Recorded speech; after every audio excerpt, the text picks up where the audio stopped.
$57. That was exactly how much money Maya had in her bank account when she walked into her shift that rainy Tuesday. By the time she walked out, she had $0, no job, and a soaking wet coat. She thought she had just ruined her life by helping a homeless man who collapsed in her section. She didn't know that the homeless man was Anthony Sterling, the ruthlessly private owner of the Sterling Empire, worth $40 billion. And she certainly didn't know that his greedy nephew was watching from a black SUV across the street, planning to destroy anyone who got in his way. What happens when the poorest woman in the city saves the richest man on earth? You won't believe the revenge he takes on the people who mistreated her. The rain in Seattle doesn't just wash things clean. Sometimes it feels like it's trying to drown the city. For Maya Linwood, the relentless downpour pounding against the cracked windows of Joe's all-night diner sounded like a countdown. Drip, drip, drip. Maya adjusted her apron, wincing as the rough fabric rubbed against the bruise on her hip, a souvenir from rushing to catch the bus that morning. She checked her watch. 7:15 p.m. 5 hours left. Maya! Table 4 is waving their empty mugs around like they're trying to flag down a rescue chopper. Move it! The voice boomed from the kitchen window. It was Rick, the manager. Rick was a man who sweated grease and bled anxiety. He treated the diner not like a failing establishment on 4th Avenue, but like a Michelin star restaurant under siege. "Coming, Rick," Maya called back, grabbing the coffee pot. She hurried over to table 4, where 2 men in expensive suits sat looking out of place.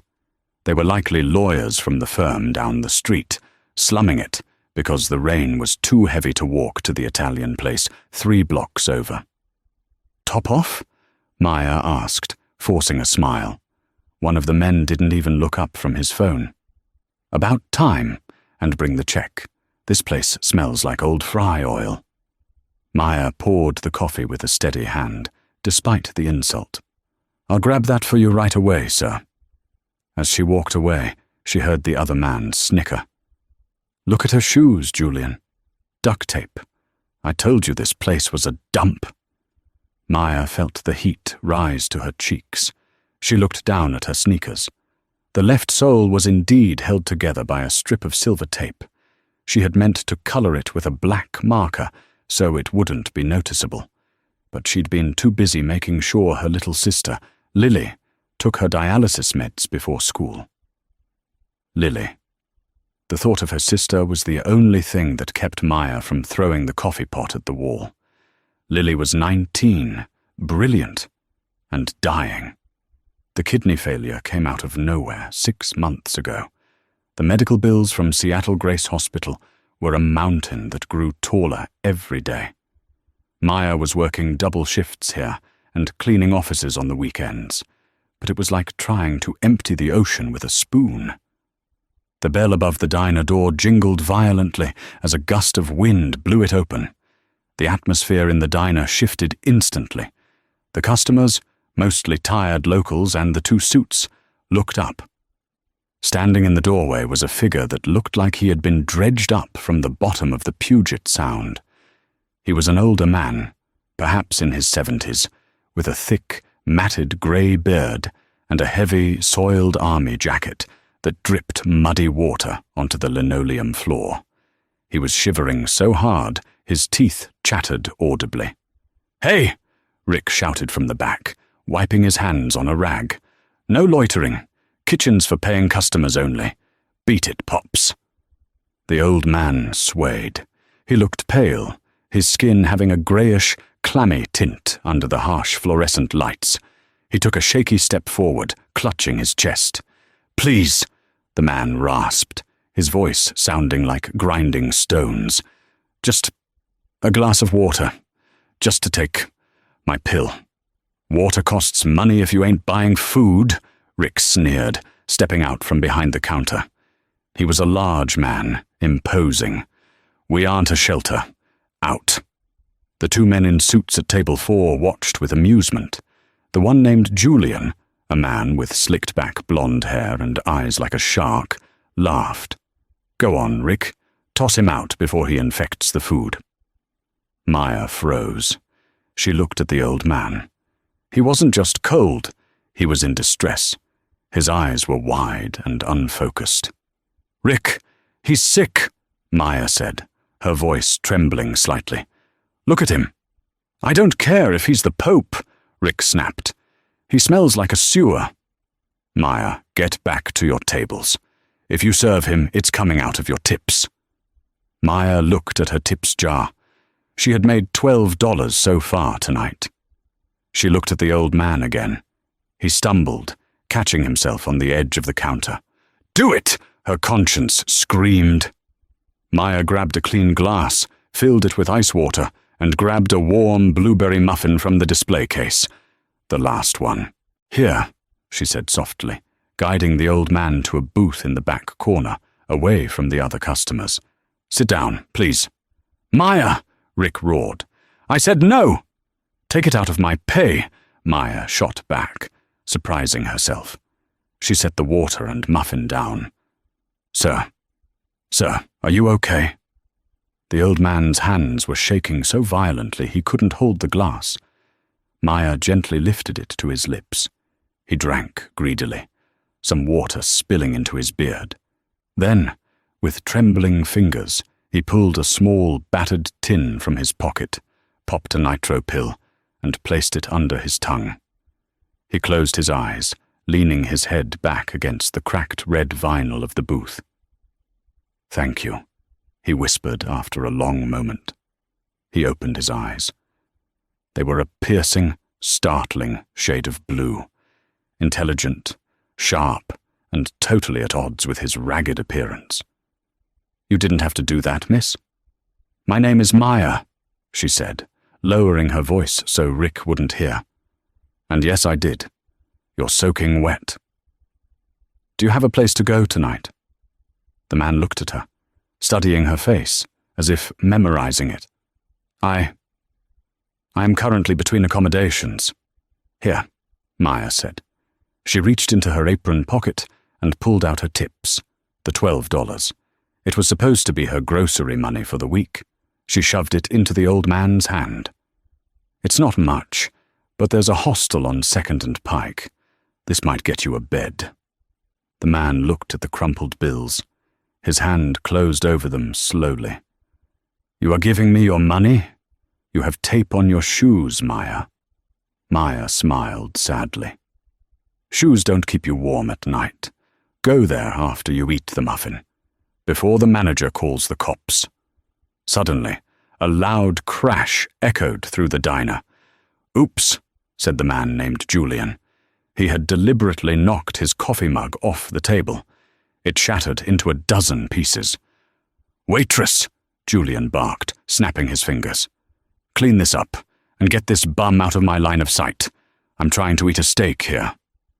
Maya stood up, her fists clenched. She looked at the kind, shivering old man, then at the arrogant Julian Thorpe. She didn't know it yet, but the man in the dirty coat was Anthony Sterling, the owner of the very building Julian was sitting in. And Julian Thorpe was his nephew, the man currently trying to declare Anthony legally dead to take over the company. But right now, all Maya saw was a bully. "I'll clean it up," Maya said tightly. She grabbed a rag and knelt near Julian's table. As she wiped the floor, Julian leaned down, whispering so only she could hear. "You're pathetic. Wasting your time on trash like that. You belong in the gutter with him." He kicked her hand, not hard enough to break bone, but hard enough to bruise. Maya gasped and pulled her hand back. That was the moment the old man stood up. The old man didn't stand up like a frail vagrant. He stood up with a sudden, rigid posture that commanded attention. The air in the diner seemed to drop 10 degrees. "You," the old man said. His voice wasn't raspy anymore. It was low, thunderous baritone. He pointed a shaking, dirty finger at Julian. Apologize to her." Julian blinked, then burst out laughing. He looked around the diner, seeking an audience. "Did you hear that? The trash is speaking.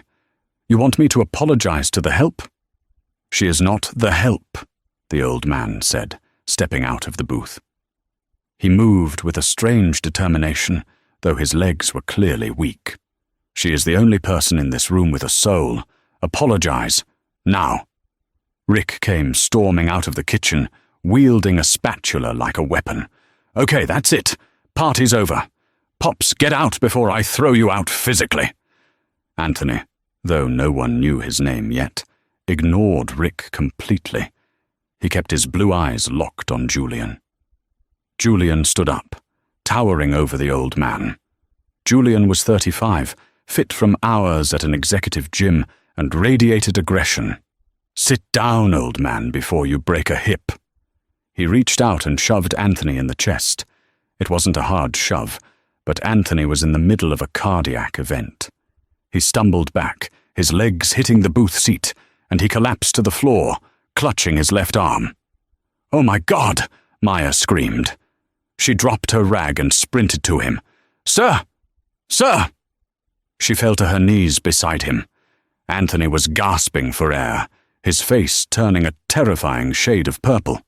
"He's having a heart attack," Maya yelled, looking up at the frozen room. "Call 911! Somebody call 911! Julian looked down at the man he had just shoved, a flicker of worry crossing his face. Not for the man, but for a potential lawsuit. Then he scoffed. "He's faking it, trying to get a settlement." "Call them!" Maya screamed with such ferocity that the other customers scrambled for their phones. Maya ripped open the Velcro of the old man's dirty jacket. She placed her ear to his chest. His heart was beating erratically, like a bird trapped in a cage. "Stay with me," Maya whispered, grabbing his cold hand. "Please stay with me. The ambulance is coming." Anthony's eyes fluttered open. He looked at Maya, his vision blurring. All he could see was her worried face, framed by the harsh diner lights like a halo. He squeezed her hand weakly. "Not faking," he wheezed. "I know," she cried. "I know, just breathe." The sirens wailed in the distance, growing louder. Rick stood over them, looking furious. "Great. Just great. This is going to kill the dinner rush. Maya, you caused this. You let him in." "He's dying, Rick," Maya sobbed. "I don't care. You're fired," Rick shouted, his face red. "Get your stuff and get out. Once the paramedics take this garbage away, I don't want to see you here again." Maya didn't even look at Rick. She held Anthony's hand until the paramedics burst through the door with a stretcher.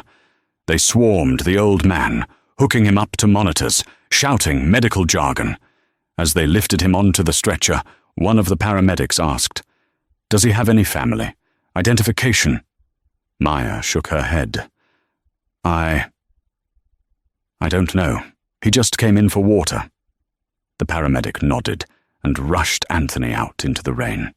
The ambulance doors slammed shut and the lights flashed against the wet pavement before speeding away toward Seattle Grace. Maya was left kneeling on the dirty floor, her hands shaking. "Did you hear me?" Rick's voice cut through the silence. "You're done.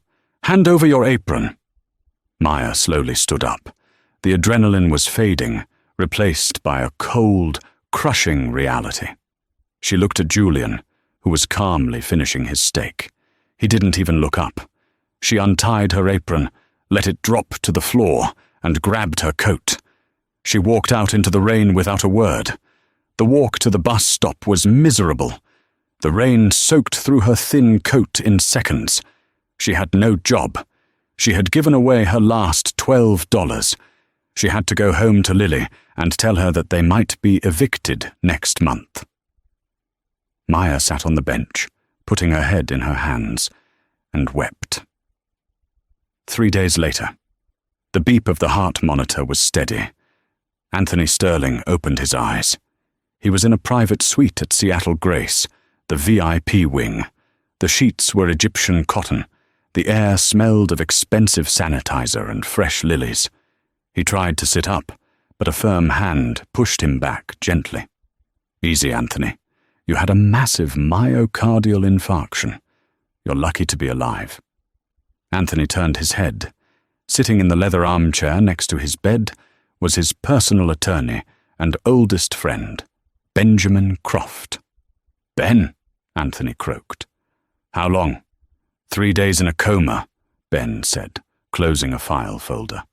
"The doctors say if you hadn't taken that nitro pill and received immediate hydration right before the attack, your heart would have stopped completely before the ambulance arrived. Someone stabilized you." Anthony stared at the ceiling. The memories came flooding back. The cold rain, the cruel manager, the arrogant laughter of his nephew, Julian, and the girl with the tape on her shoes. "Maya," Anthony whispered. "Who?" Ben asked. "The waitress," Anthony said, his voice gaining strength. The anger was returning, fueling him. "She saved me, Ben. She gave me her last $1. She lost her job because of me." "I see," Ben said, taking notes. "Do you want me to send her a check? 5,000? 10? Anthony slowly turned to look at Ben. His blue eyes were like ice. "A check?" Anthony let out a dry, humorless laugh. "No, Ben, you don't understand. I went undercover to see how my businesses were being run, to see who deserved to inherit my empire. I found rot, I found cruelty, and I found one diamond in the sewer." Anthony struggled to sit up, ignoring the pain in his chest. "Julian was there," Anthony said, his voice dropping to a dangerous growl. "He shoved me. He laughed while I was dying. Does he know I'm here?" Ben shook his head. "No. You were admitted as a John Doe. I only found you because of the tracking chip in your watch. The staff has been sworn to secrecy. As far as Julian knows, the homeless man probably died in the ER." "Good," Anthony said. A plan was forming in his mind, a plan as ruthless as the business deals that had made him a billionaire. "Keep me dead, Ben. At least for a little while." "Anthony, what are you planning?" Ben asked nervously. "I'm going to rewrite my will," Anthony said. "But first, I need you to find that girl. Find Maya Linwood, and bring her to the Sterling estate, but don't tell her who I am. Tell her she's been hired as a maid." "A maid?" Ben looked confused. "Why?" Anthony lay back, a small, secretive smile playing on his lips. "Because, Ben, before I give her the world, I need to teach her how to rule it, and I need to make sure she survives what's coming. Julian is going to come for anyone connected to my estate. I need to keep her close." Anthony looked out the window at the Seattle skyline, a skyline he practically owned. "Go find her, Ben.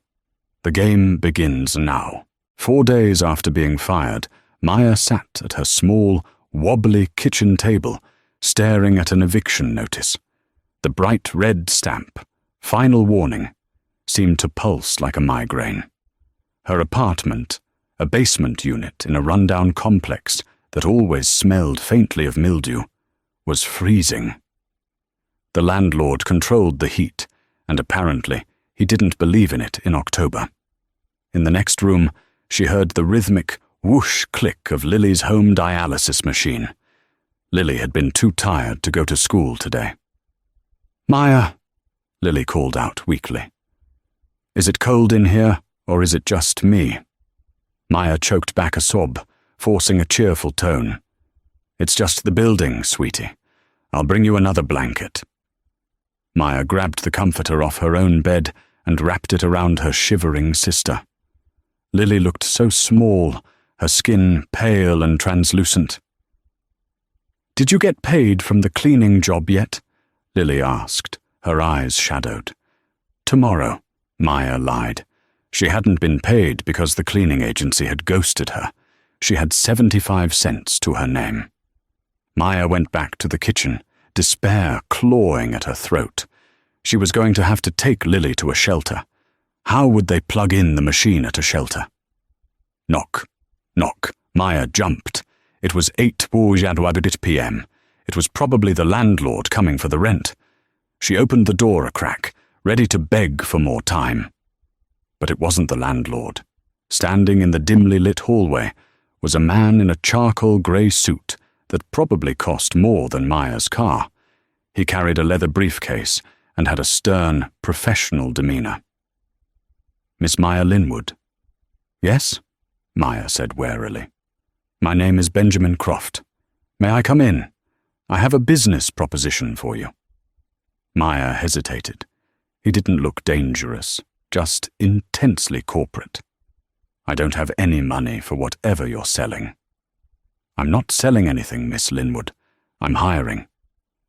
Maya let him in. He seemed to fill the tiny, shabby living room. He glanced around, taking in the peeling paint and the cold air, but his expression remained neutral. He sat at the wobbly table and opened his briefcase. "I represent a very private, very wealthy individual here in Seattle.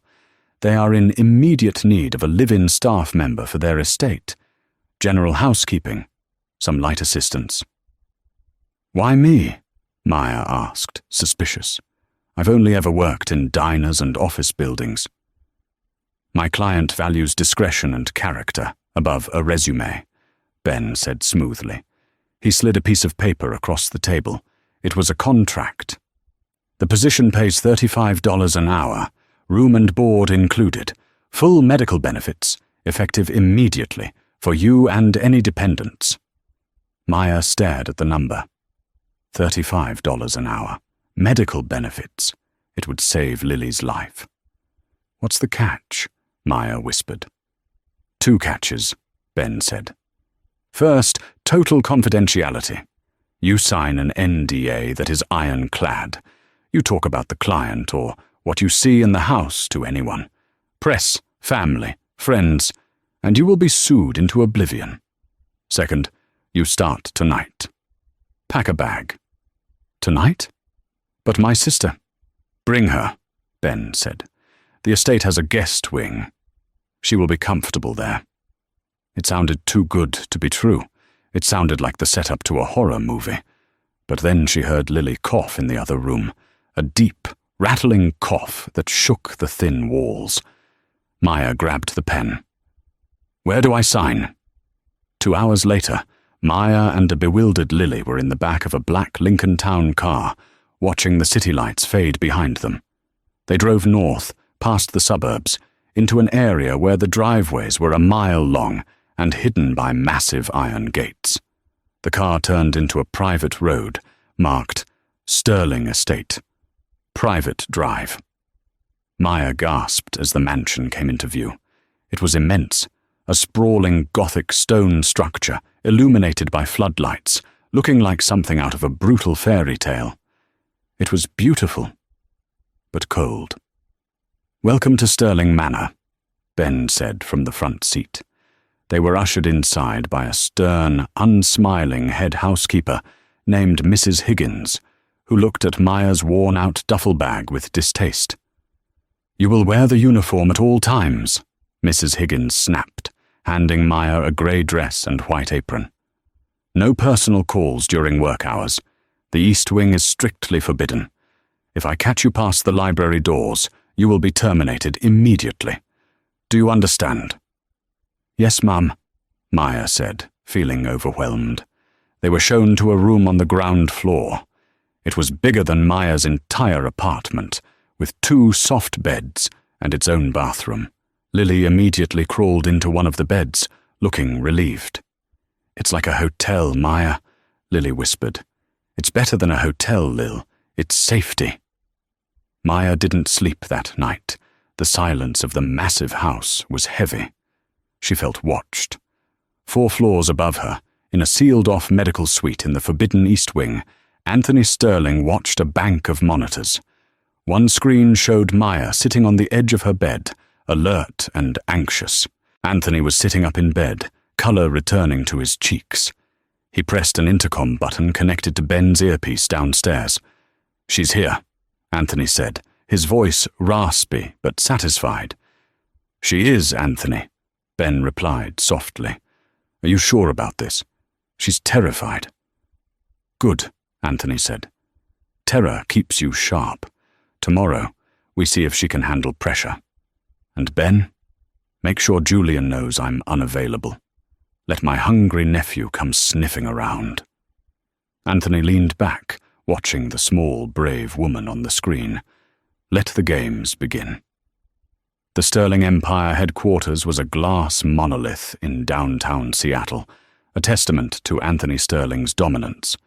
On the top floor, in an office bigger than most houses, Julian Thorpe was throwing a tantrum.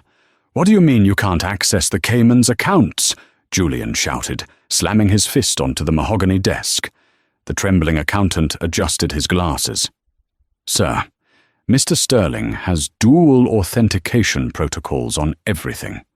We need his biometrics or his personal keycode fob. Without proof of death or power of attorney, the banks are stonewalling us." Julian raked a hand through his slick blonde hair. It had been a week since the old fool disappeared. Julian had checked every hospital, every morgue under Anthony's name. Nothing. The logical conclusion was that Anthony had gone off on one of his eccentric vision quests and died in a ditch somewhere without ID. "He's dead," Julian hissed. "I know he is. I saw him." He stopped himself. He couldn't admit he saw Anthony having a heart attack and left him. "I feel it." He needed the will. He knew Anthony kept a hard copy in his home library safe, just in case digital files were compromised. Julian needed to see if the old man had followed through on his threats to cut Julian out. "Get out," Julian told the accountant. "I'm going to the mansion." 40 minutes later, Julian's red Ferrari roared up the driveway of the Sterling estate. He hated this house. It was too quiet, too old-fashioned, just like his uncle. He used his biometric thumbprint to bypass the front door security. He still had family access for now. Inside, the house was silent. He stalked toward the immense library. Meanwhile, Maya was inside the library, balancing on a rolling ladder, dusting the topmost shelves. Mrs. Higgins had given her this impossible task, seemingly designed to make her fail. Maya's arms ached. She was exhausted. The house was creepy. She constantly felt like she was being observed. She heard the heavy oak doors slam open beneath her. She froze on the ladder, peering down over the railing. A man strode in, radiating entitlement. He didn't look like he belonged in the quiet library. He looked like he belonged in a boxing ring or a boardroom fight. It was him. Maya's breath hitched in her throat, the blonde hair, the cruel set of the jaw. It was the man from the diner, the man who knocked over his coffee on purpose, the man who shoved the old homeless guy and laughed while he died. Julian didn't think anyone was in the room. He went straight to a large portrait of Anthony Sterling hanging over the fireplace. He grabbed the frame and swung it open, revealing a wall safe. Maya watched, terrified to move, terrified to breathe. She was witnessing a burglary. Julian punched in a code. The safe beeped twice. Incorrect error. "Damn it, Anthony!"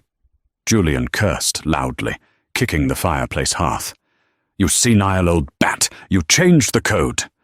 He spun around in frustration and looked up. He saw Maya on the ladder. "You!" Julian snapped. "Get down here!" Maya slowly climbed down the ladder, her heart hammering against her ribs. She kept her head down, praying he wouldn't recognize her from the diner. The uniform was baggy, and her hair was pulled tight in a bun, a stark contrast to her wet hair and apron from that night. She stood before him, trembling. Julian looked at her with pure disgust. He didn't see a person. He saw furniture that moved. He didn't recognize the waitress he had abused a week ago. She was beneath his notice. "You're the new maid Ben hired," Julian sneered, looking her up and down. Pathetic. He's hiring gutter trash now. Maya bit her lip, saying nothing. "Have you seen my uncle?" Julian demanded, stepping closer, invading her personal space. He smelled of expensive cologne and aggression. "Has the old man been here? Has he called?" "No, sir," Maya whispered, her voice barely audible. "I've never met Mr. Sterling." "Don't lie to me." Julian grabbed her chin roughly, forcing her to look at him. His shark-like eyes bore into hers. "If you're hiding him, if you know where that wrinkled old corpse is, you tell me now. I run this show soon. You want to keep this cushy job. You work for me." Maya was shaking uncontrollably. The memory of the dying old man in the diner flashed in her mind. This monster was responsible. "I don't know anything," she managed to say, pulling her chin away. Julian stared at her for another second, then shoved her backward. She stumbled, catching herself on a desk.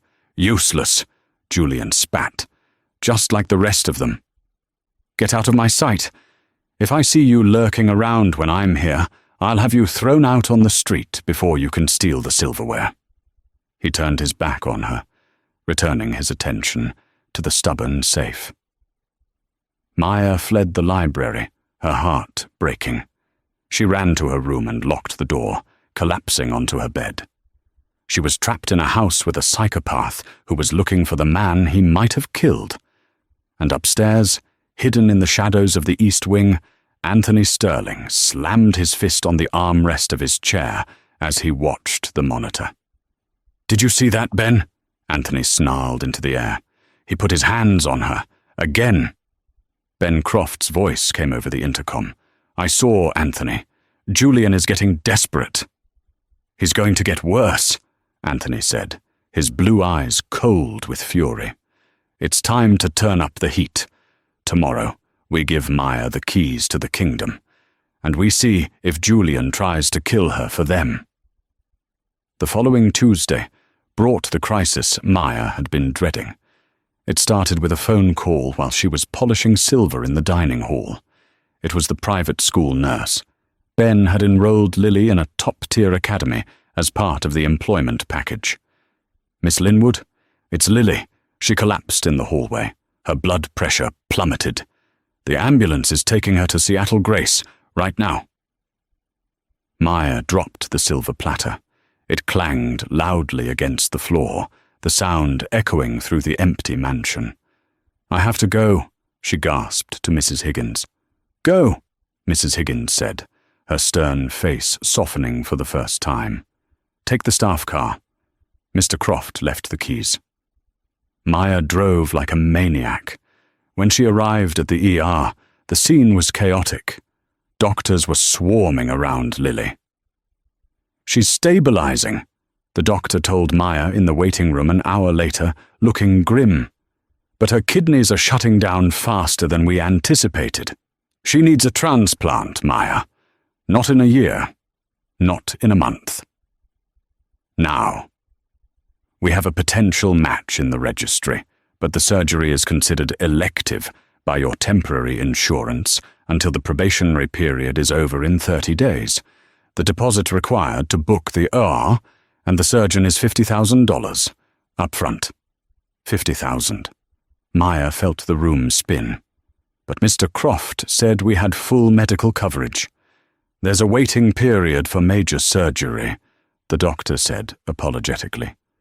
"Without the deposit by tomorrow morning, we lose the donor kidney to the next person on the list." Maya walked out of the hospital, vomiting into a trash can from the stress. She called Ben Croft. It went to voicemail. She called the estate line. No answer. She was alone. She had less than 24 hours to find $50,000, or her sister would lose her chance at life. As she stood in the dark hospital parking lot, weeping in the rain, a black SUV rolled up beside her. The window rolled down.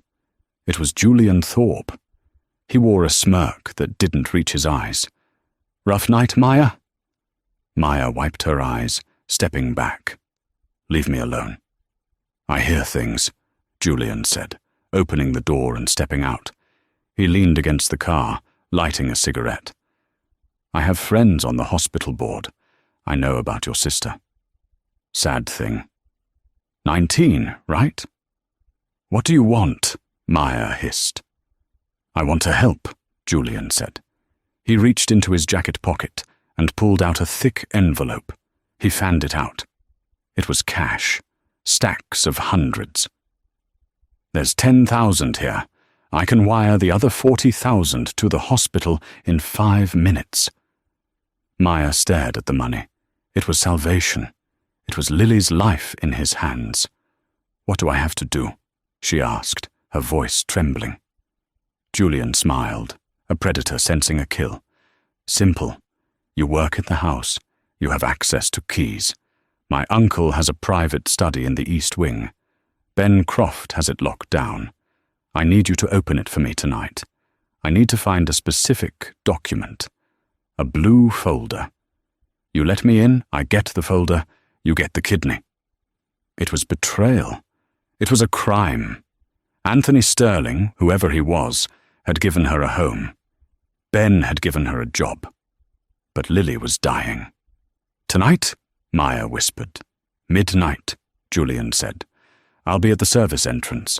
Do we have a deal? Maya looked at the money. She looked at the hospital windows where her sister lay. She thought about the kind old homeless man who had stood up for her in the diner. She thought about integrity. She took a deep breath. No, Maya said firmly. Julian's smile vanished. Excuse me?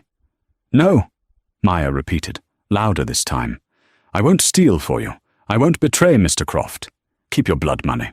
You stupid girl, Julian snarled, stepping forward. You're killing your sister. You know that, right? You're murdering her for a job. I'd rather beg on the street than take money from a monster like you, Maya spat. She turned around and walked away, her legs shaking so hard she could barely stand. She expected him to grab her. But he just laughed, a cruel, echoing sound. Have it your way. Enjoy the funeral. Maya drove back to the estate in a daze. She had passed the test of morality, but at what cost? She went straight to the library, intending to beg Ben Croft for a loan to sign away her life's wages for the next 20 years. She entered the library, soaking wet, tears streaming down her face. Mr. Croft, she called out, please, I need help. The library was empty, but the phone on the desk rang. Maya picked it up. Hello? Come to the East Wing, Maya, a voice said. It wasn't Ben. It was deep, resonant, and vaguely familiar. Take the elevator to the 4th floor. Code 7734. Who is this? The man who owes you a muffin. Maya dropped the phone. Maya stood in the elevator, her heart pounding against her ribs like a trapped bird. The man who owes you a muffin. It couldn't be. The elevator doors slid open on the 4th floor. It wasn't a hallway, it was a penthouse suite. Floor-to-ceiling windows overlooked the stormy Seattle skyline. The room was filled with medical equipment, monitors, and plush furniture. Sitting in a high-backed leather chair by the fireplace, wearing a silk robe and looking clean, groomed, and powerful, was the homeless man from the diner. Anthony Sterling. Maya gasped, covering her mouth. You're alive. Anthony smiled, though his face looked tired. Thanks to you, Maya. Come in. Sit down. Ben Croft was standing by the window. He nodded to Maya with a look of profound respect. I don't understand, Maya stammered, walking into the room. You own this house? You're Anthony Sterling, but... The diner. The shoes. A test, Anthony said, gesturing for her to sit. I needed to see the world from the bottom, to know who deserved to be at the top. I found a lot of ugliness, Maya. And I found you. Anthony leaned forward. I watched the security feed from the parking lot, Maya. I saw what you did tonight. You turned down $50,000 to save your sister, Because you wouldn't betray a man you've never met. Maya's eyes filled with fresh tears. My sister, Mr. Sterling, she's going to die. I have to find the money. I don't care about tests. It's already done, Anthony interrupted gently. Maya froze. What? Ben wired the funds to the hospital 10 minutes ago, Anthony said softly. The surgery is scheduled for 6 a.m. The donor kidney has been secured. Lily is going to be fine. Maya let out a sound that was half laugh, half sob. She collapsed into the chair, burying her face in her hands. The relief was physically painful. Thank you. Oh my God, thank you. Do not thank me, Anthony said firmly. You saved my life first. This is merely a down payment on my debt to you. He waited for her to compose herself. When she looked up, her eyes were red but clear. Now, Anthony said, his voice hardening into steel. We have work to do. Julian thinks I am dead. He thinks he can bully you, buy you, and steal my company. Tomorrow morning at 9 a.m., the board of directors is meeting to vote on a motion to declare me incapacitated and install Julian as CEO. Anthony stood up. He was still weak, using a cane, but he looked like a titan. I cannot walk into that boardroom yet, Maya. My heart is still recovering. If I go in there and collapse, Julian wins anyway. He'll argue I'm unfit. So what do we do? Maya asked. Anthony picked up a thick document from the table. This is a power of attorney. It grants the holder absolute control over my vote, my shares, and my company until I rescind it. It makes the holder the most powerful person in Seattle. He slid the document toward Maya. Maya stared at it. You want me? You are the only person who didn't want my money, Anthony said. You are the only one who stood up to Julian when he was threatening you. I don't need a businessman, Maya. I have plenty of those. I need a warrior. And you are a warrior. But I'm a waitress, Maya whispered. I don't know anything about boardrooms. I will be in your ear, Anthony said, tapping a small earpiece on the table. Ben will be by your side. But you have to be the face. You have to walk into that room, look Julian in the eye, and tell him his reign is over. Anthony looked at her, his blue eyes burning. He treated you like trash. He laughed at the poor. Tomorrow, you are going to show him who really runs this city. Will you do it? Maya thought about Julian's smirk. She thought of the duct tape comment. She thought of him kicking her hand. And she thought of him leaving his own uncle to die on a dirty diner floor. She reached out and took the pen. I'll do it, she said. Anthony grinned, a dangerous, predatory grin. Excellent. Ben, call the stylists. Get the tailors here immediately. We have 12 hours to turn Cinderella into a queen. The next morning, 8:55 a.m., the Sterling Tower boardroom was a shark tank. 12 men and women in expensive suits sat around a massive glass table. At the head sat Julian Thorpe. Julian checked his watch. Let's get this over with.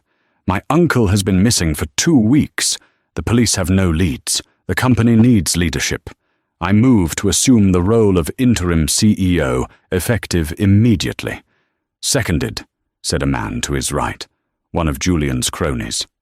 All in favor? Julian asked, raising his hand, a triumphant smirk on his face. The heavy double doors of the boardroom boom open. Heads turned. Julian froze.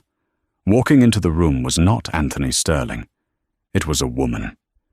She wore a tailored navy blue power suit that fit her perfectly. Her hair was sleek and professional.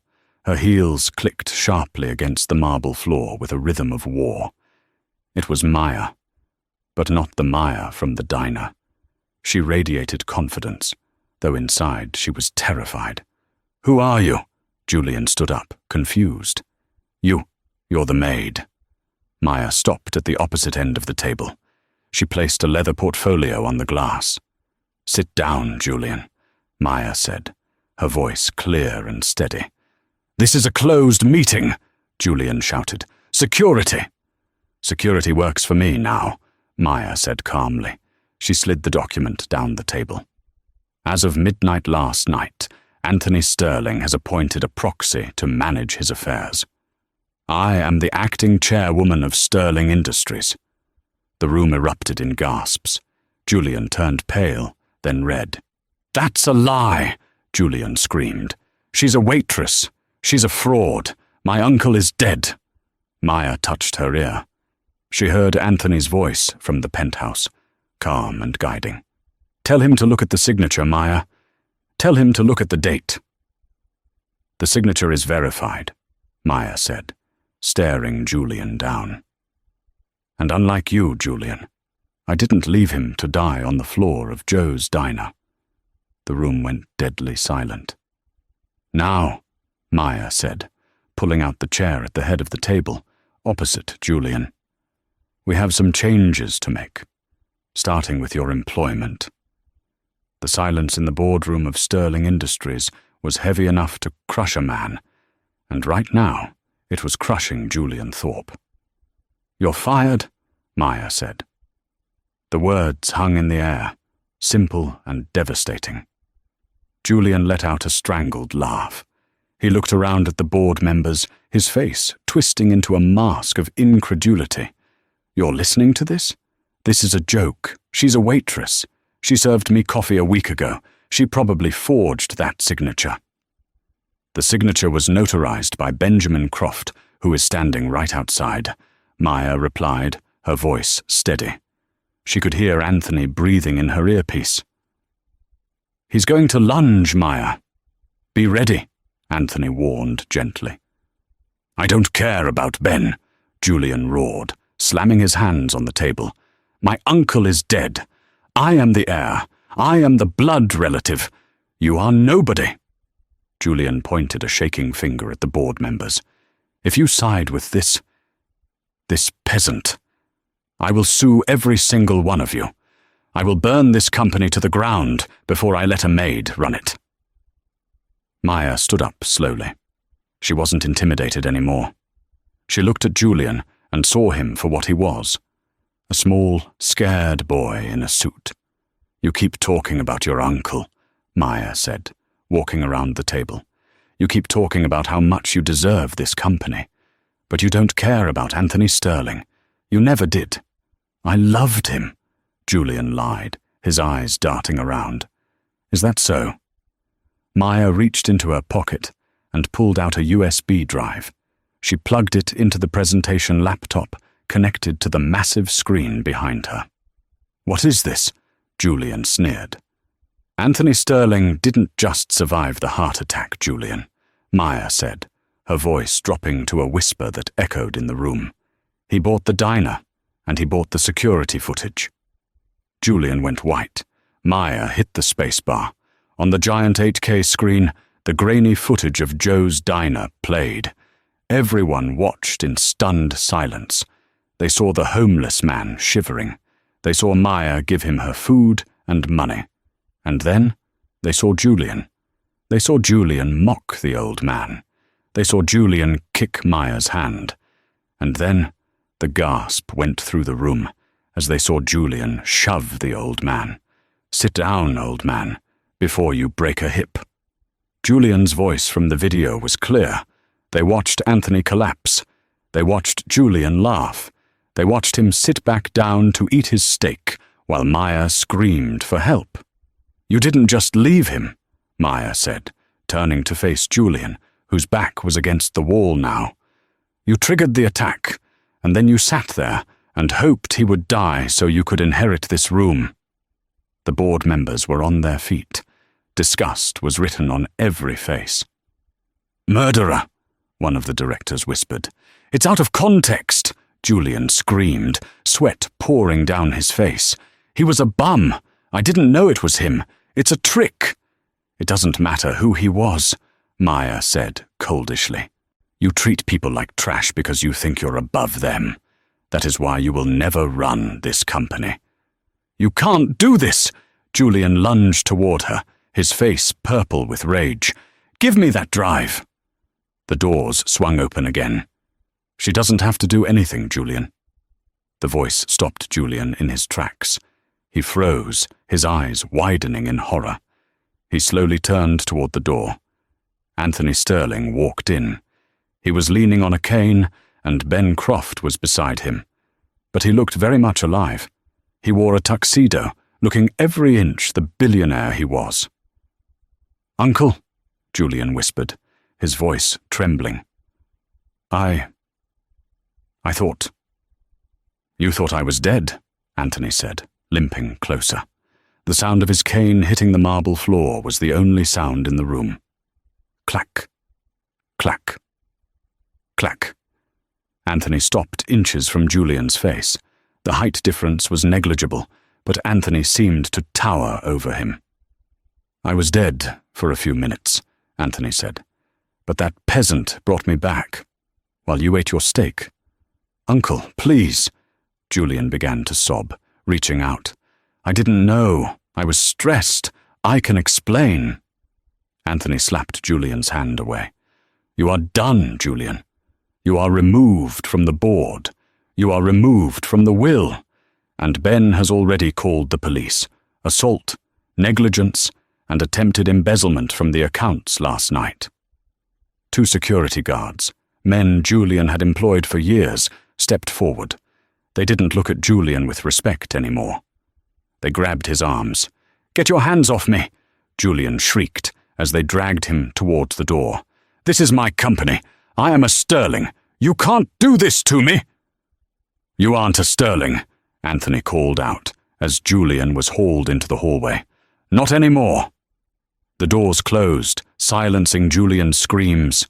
Anthony sighed, his shoulders slumping slightly. The adrenaline was fading. Ben was instantly at his side with a chair. "Are you all right, sir?" Maya asked, rushing to him.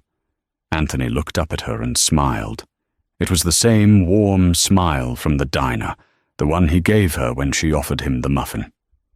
"I am now, Maya," Anthony said.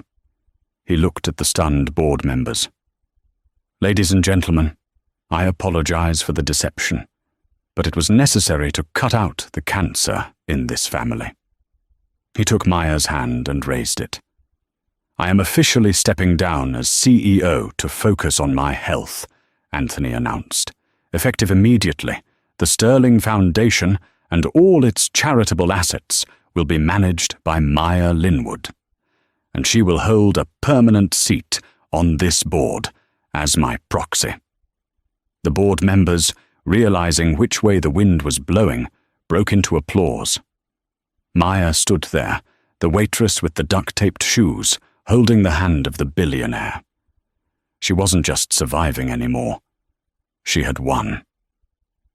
1 year later. The rain in Seattle was still heavy, but inside the new Linwood Sterling Kidney Center, it was warm and bright. Maya stood at the podium, looking out at the crowd of doctors, donors, and patients. She wore a simple white dress, looking radiant. In the front row, sitting next to Anthony Sterling, was Lily. Lily looked amazing. Her cheeks were rosy, her hair thick and shiny. She was laughing at something Anthony whispered to her. The transplant had been a total success. She was starting college in the fall. "A year ago," Maya spoke into the microphone, "I had $57 and a dying sister. I thought the world was cold and cruel.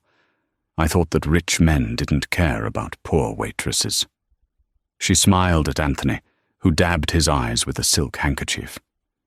"But I learned that character isn't defined by your bank account," Maya continued. "It's defined by what you do when you think no one is watching. It's defined by the muffin you share when you're hungry. It's defined by the door you open when you're tired." She looked at the back of the room.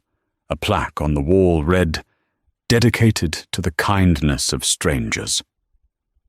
We are here today to ensure that no one in Seattle has to choose between rent and life-saving medicine, Maya declared. The center is officially open. The applause was thunderous. Later, as the crowd thinned out, Anthony walked over to Maya. He looked healthier than he had in years. The toxicity of his nephew was gone, replaced by the family he had chosen. "You did good, kid," Anthony said, patting her shoulder. "We did good," Maya corrected him. "How's Julian?" Anthony's face hardened slightly. The judge gave him 5 years for fraud and embezzlement. He's working in the prison laundry. Ben tells me he hates the detergent smell. Maya smiled. "Karma." "Indeed," Anthony said. He pulled a small envelope from his pocket. "One last thing. I stopped by Joe's diner today. Rick, the old manager, he's gone. New management." "Oh?" "I gave the deed to the head chef, the nice one who used to sneak you extra bread." Anthony winked.